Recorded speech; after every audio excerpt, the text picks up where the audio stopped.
ఒక వ్యక్తి తన పేరుని ఏ సందర్భంలో చెప్పుకోవాల్సి వచ్చినా సన్నాఫ్ అంటూ తన తండ్రి పేరుని మాత్రమే చెప్పడం ఒక ఆనవాయితీ అయింది.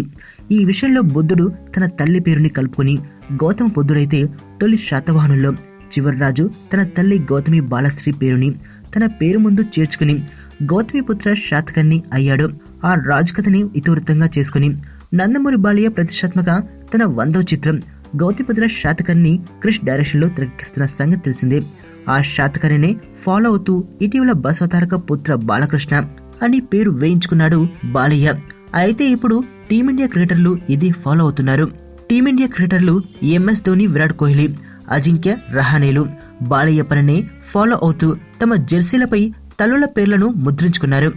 ధోని తన తల్లి పేరు దేవకిని జెర్సీపై ముద్రించుకోగా, విరాట్ తన తల్లి పేరు సరోజ్, రహానే తన తల్లి పేరు సుజాతను తమ జెర్సీలపై ముద్రించుకున్నారు. BCCI నిర్వహిస్తున్న ప్రతిష్టాత్మక మాకా నామ్ క్యాంపెయిన్ లో భాగంగా వీరు ముగ్గురు తమ జెర్సీలపై తల్లి పేర్లను ముద్రించుకుని కనిపించారు.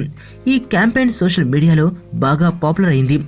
ఏది ఏమైనా ఇలా మాతృమూర్తికి గౌరవం ఇవ్వడం ఆనందించదగ్గ, హర్షించదగిన విషయం.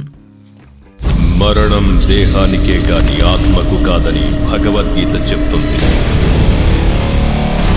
మనిషి బరువెంతున్న మరణానంతరం 21 గ్రాములు తగ్గుతుందని సైన్స్ చెబుతుంది.